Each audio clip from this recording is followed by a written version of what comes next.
Kuatane berarti detik wis metu ae mau sih. Order barang kali order. Kena.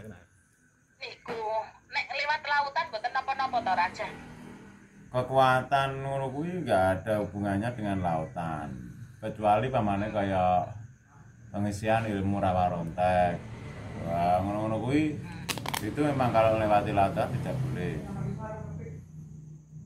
Pengisian suatu karena wis mulai Arab-Arab seperti ikat pinggang, sabuk gitu.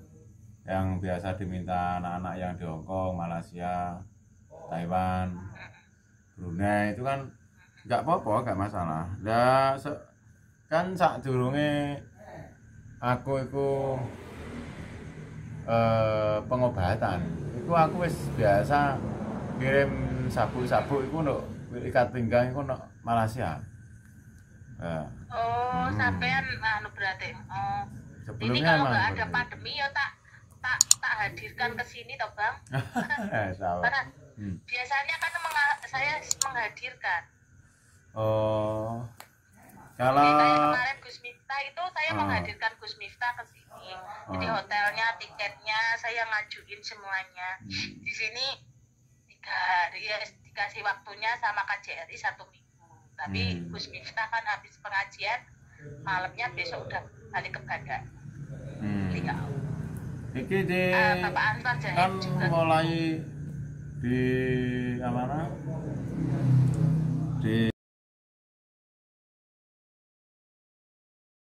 mendekati corona, terus corona itu kan langsung di sana terus. Kan dulu kan sangat full diperbantukan di sana gitu loh. Istilahnya seperti itu. Sebelumnya sudah biasa seperti itu. Wong kalau tidak ada pandemi ini kan saya mau dibawa ke Malaysia sebenarnya untuk melihat pemagaran pabrik. Cuma kan pandemi kemarin minta rujukan di kedutaan tetap tidak bisa, harus mematuhi protokol. Ya nggak apa-apa, memang itu sudah untuk keamanan semua. Nggak kita semua. Ya, udah kewajibannya udah dari pemerintah, kita nggak bisa nggak bisa. Wis istilahnya kalau ulama NU ya apa dawuh pemerintah dan itu tidak dengan bertentangan dengan aturan agama ya tidak bermasalah, harus mengikuti. Tidak boleh memberontak dalam istilahnya seperti itu. Entah itu fenomena corona itu apa kan kita nggak paham, tapi yang jelas tidak boleh membantah. Iya maksudnya kan sekalian pagar awak ngono lho Bang maksudnya. Kalau pagar badan itu yang harus paling datang, ya? enggak bisa. Pagar badan itu entah datang atau enggak itu sama saja. Kalau di sini loh ya, di tempat saya itu di tempat Mbah Bri pun juga sama. Karena pada intinya pagar badan itu kalau sudah ditanam itu akan ada doa-doa tertentu yang harus dibaca. Ayat-ayat Al-Quran lah intinya seperti itu. Itu memang harus dibaca. Seperti kalau karena menurut dari kacamata kami tidak mau membodohi dalam tanda kutip, bukan berarti kita menyinggung yang lain. Kalau yang nama logisnya, kalau pagar itu ada pagar beton. Kalau dia dihantam terus menerus, pagar itu kan juga rimpil. Akhirnya kan jebol gitu. Ya, makanya harus tetap ada suatu doa-doa yang dibaca. Kalau dia itu muslim ya dibaca kalau bisa sehabis sholat, kalau dia bisa pagi sore. Kalau non muslim nanti ada doa-doa tertentu yang memang bisa dipakai oleh non muslim. Berarti non muslim juga bisa ya Bang? Yang daerah Kalimantan itu dari teman kita yang dari Protestan banyak. Yang Ibu Chang itu dari Hong Kong itu dia termasuk ikut agamanya dia apa ya itu? Buddha. Ya Buddha. Chang itu Buddha. Yang dari Banyuwangi kemarin itu Hindu. Juga nggak apa-apa. Itu yang menurut kepercayaannya masing-masing. Enggak. Wah, yo gak iso ta Mbak, aku kesana Kayak oh kamu habis sholat harus baca asyhadu alla ilaha illallah wa asyhadu anna muhammadar rasulullah. Berarti secara tidak langsung kita menjebak agama lain untuk masuk di Islam, nggak bisa toh. Ya ya dikatakan apa adanya langsung aja. Ngono. Makanya dia mobil pada tolak. Tadi malam saya itu ditelepon sama temennya mantan suami. Dia itu mau melamar cewek orang Kelingklet. Setelah itu udah di apa namanya, ditembung lah Jawanya, udah ditembung, tapi ceweknya nggak mau Nggak bisa, dinikahin. iya. Nggak mau dinikahin ceweknya. Setiap dia nembung ceweknya nggak mau. Terus kan kemarin jenengan pagar itu ya. Nggih. Ya kita kan niatnya kan juga bagus, dalam kan si dia saya pagarin untuk mempertahankan anak-anak kita kan. Anak-anaknya Mbak iya agar apa anak itu tidak bisa, kalau bisa nanti kan bisa rujuk kembali. Amin. Ya, gitu loh. Kemarin terus telepon sama ini teman saya yang di Kudus, dia bilang kalau si Reza Mbak Susan ndak berubah, saya nggak mau nerusin. Berubah apa mas? Sifat kerasnya gitu loh. Kalau suami itu kan ngimbangi mas, saya juga keras tapi suami saya ngimbangi gitu. Yang satu cerewet, yang satu majim, udah biasa mas itu. Kalau nggak bisa itu berubah, aku nggak mau nerusin. Nerusin apa gimana maksudnya? Nerusin maksudnya tidak rujukan gitu loh, nggak mau kalau nggak berubah gitu. Padahal yang punya kesalahan dan sifat kerasnya kan dia sendiri, tapi nggak mau mengaku gitu. Kalau masalah seperti itu tergantung suami itu seorang pemimpin, ya kan? Bagaimana dia menyikapi yang dipimpin. Dia cerewet ya kita hormati cerewetnya, berdampaknya positif atau negatif. Kalau dampaknya ada negatifnya ya kita arahkan ke positif. Nah, kalau arahnya sudah positif ya buat apa lagi? Di Indonesia itu paling enak itu kan nikah sama orang Indonesia. Karena apa? Seorang perempuan masih mau membantu mencari nafkah, membantu mencari nafkah untuk si keluarga. Padahal nafkah itu tanggung jawab seorang pria, suami ya kan, itu. Terus suami itu masih mau menyusui anaknya, masih mau masak, itu sudah alhamdulillah. Ya padahal kalau kita nitik langsung di yang diterangkan di kitab-kitab itu diterangkan bahwa kalau ibarat dikatakan kalau bukan andai, kalau seorang wanita itu di saat menyusui dan wanita itu meminta upah, itu halal kok. Ya, iya kan? Tugas wanita hanya satu, melayani suami di waktu hubungan biologis, dan dia harus manut, tunduk kepada suami. Di situ kan kewajiban untuk yang lain kan enggak. Berarti masalah nafkah itu kan kewajiban suami. Apa ya mungkin seorang istri itu langsung diberi beras, kan enggak mungkin. Ya harus yang bisa dimakan. Ya karena apa? Berhubung di Jawa itu kebiasaan, ya itu seorang perempuan adalah salah satu adalah garwa wingking atau bagian dapur. Budayanya akhirnya berbudaya seorang istri itu harus bisa memasak bagi si suaminya. Berarti itu kan pahala tambahan. Berarti itu kan tidak wajib. Iya. Nah, gitu loh. Iya, bilangnya seperti itu. Teman saya yang cewek itu saking geramnya temen saya yang diputus itu yang saya ajak investasi itu dia bilang gini, mas orang istri mencari nafkah kok kamu ceraikan itu dosa besar. Kalau kecuali istri berselingkuh, orang mencari nafkah kok diceraikan. Terus dia bilang, aku minta maaf ya mbak, jangan minta maaf ke saya, minta maaf sama pangeran, ya sama Allah. Ya gitu. Bagus. Ya. Itu kesalahan kamu di situ, gitu. Harus ada yang mengarahkan seperti itu. Memojokkan terus sama Mbak Susan itu loh sudah pergi cari nafkah, sudah bikin rumah. Coba kamu suruh bikin rumah mulai dari nol, bisa nggak? Nggak bisa, tinggal main paling. Nah, saya bilang gitu. Rumah tinggal nempatin, motor tinggal naikin, mobil tinggal naikin, apa tinggal itu. Kamu masih bilang istri keras, kerasnya di mana mas? Saya ya wajar tau kalau istri keras, karena dia juga mengeluarkan keringat, membantu, itu wajar.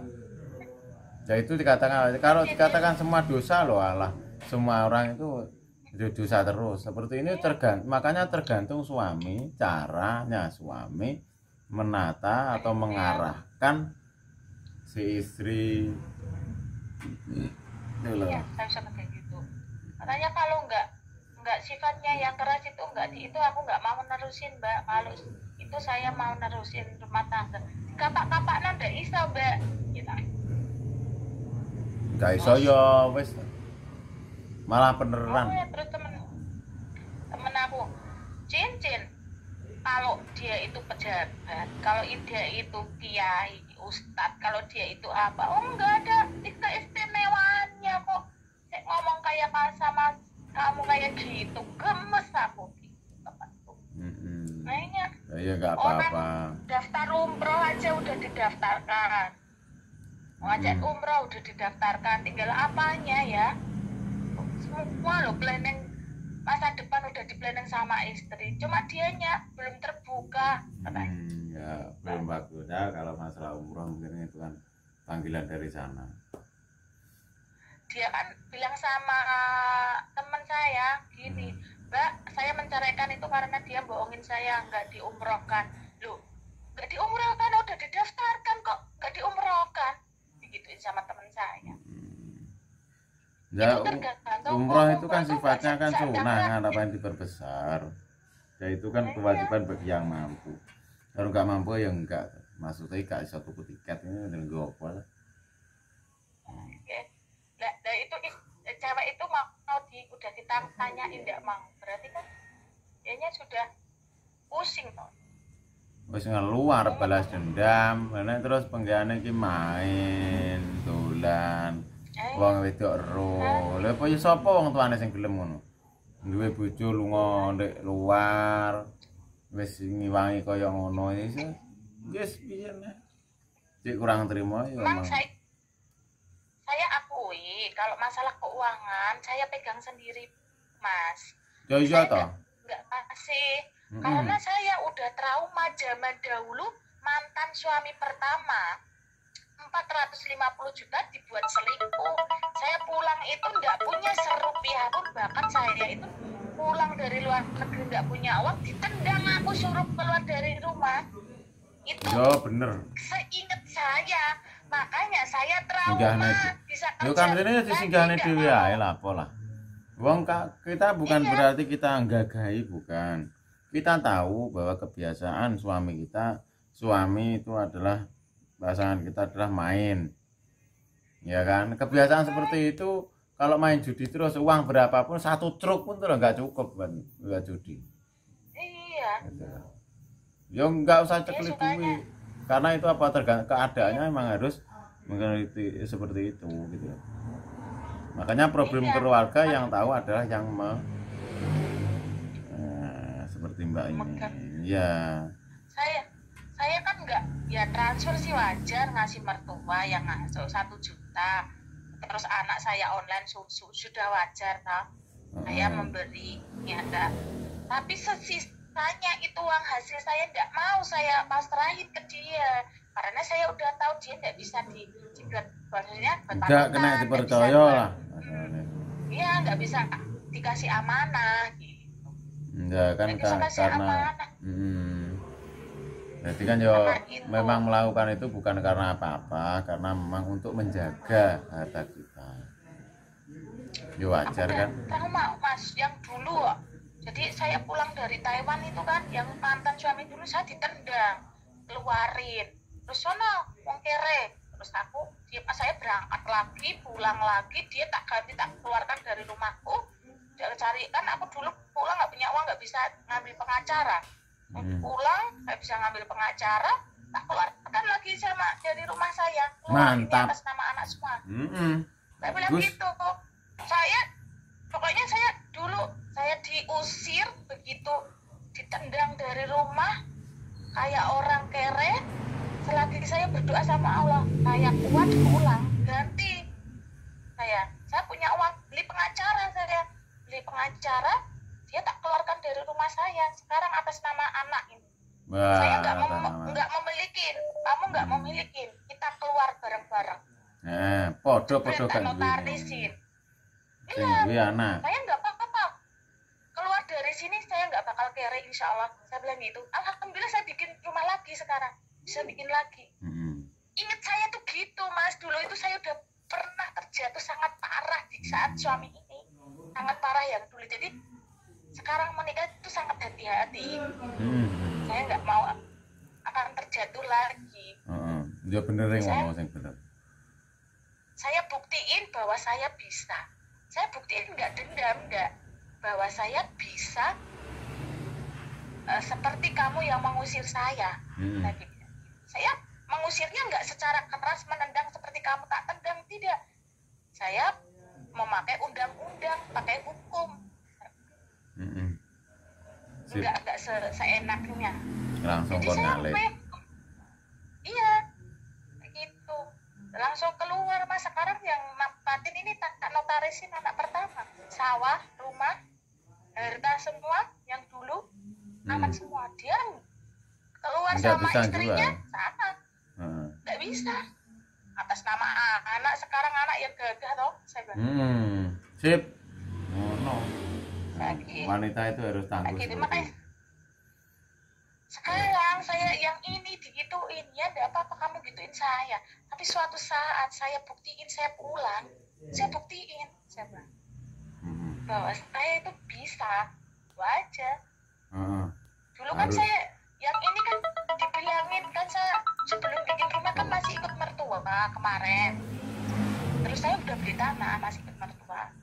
Saya dibilangin, woi ini anak wong kere, saya digituin. Dikira anak wong kere itu tidak bisa bangun gubuk itu harus jadi pemacu semangat kita. Iya.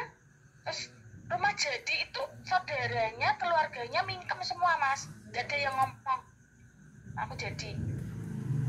Iya, malu sendiri.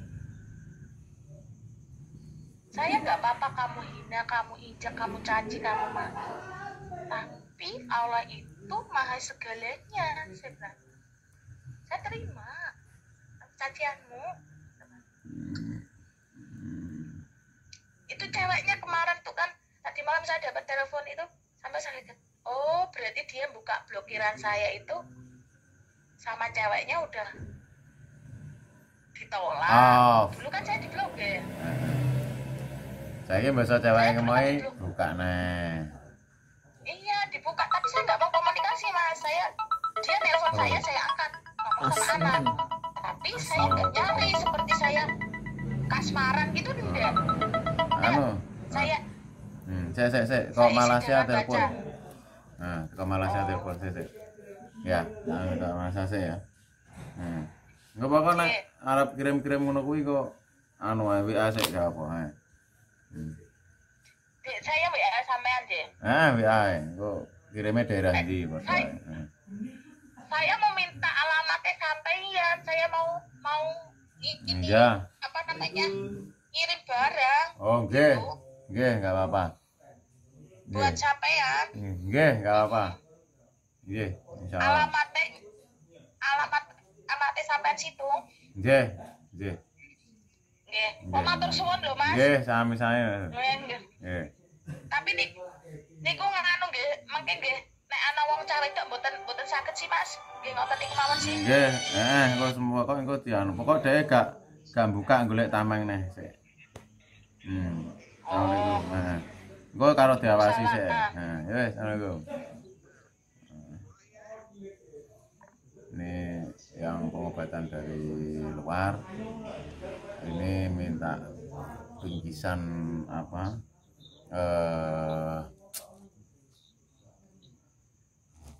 Sabuk dan yang lain-lain untuk pemagaran. Karena kemarin sempat dimusuhin sama mantan suaminya. Akhirnya untuk menjaga anaknya agar suaminya itu tidak bisa menikah, ya kita bantu minta kepada Allah. Nah ini sudah mau menikah berapa kali gagal terus. Mungkin dijabah mana. Jangan lupa like, share, subscribe tadi. Pengobatan Gus Ri Purjoso. Salam